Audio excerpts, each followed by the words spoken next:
Aujourd'hui le 24 octobre 2022, les forces armées de la Fédération de Russie poursuivent son opération militaire spéciale en Ukraine.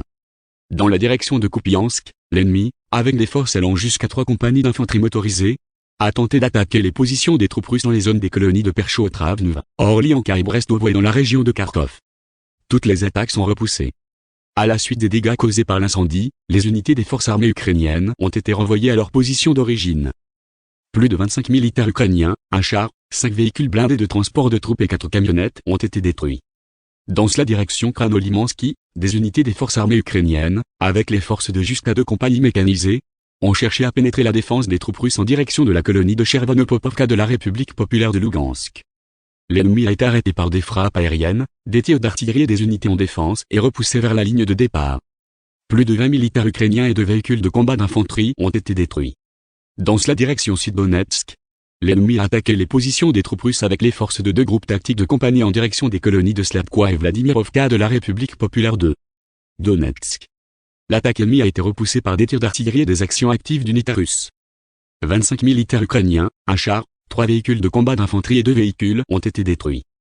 Dans la direction Nikolaev-Kryvyi, l'ennemi a attaqué sans succès les positions des troupes russes dans les zones des colonies de Bruskinskoye, Piatikatki et Trifonovka dans la région de Kherson avec les forces du groupe tactique du bataillon. À la suite des dégâts causés par le feu et des attaques concentrées de l'artillerie russe, plus de 80 militaires ukrainiens, 11 véhicules blindés de combat et 15 véhicules ont été détruits.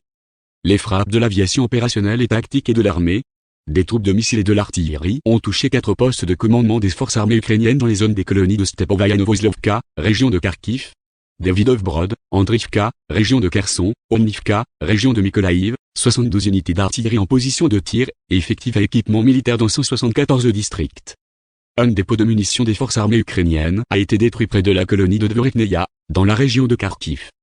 Au cours de la journée, 3 véhicules aériens sans pilote ont été abattus au moyen de la défense aérienne dans les zones des colonies de Yagonois, région de Kharkiv, Shevchenko et Malika-Manchik, République populaire de Donetsk. En outre, 21 obus des systèmes de lance-roquettes multiples Imar et Vilka ont été détruits dans les airs dans les zones des colonies de Lysychansk, République populaire de Lugansk et Novaya Kakhovka, région de Kherson.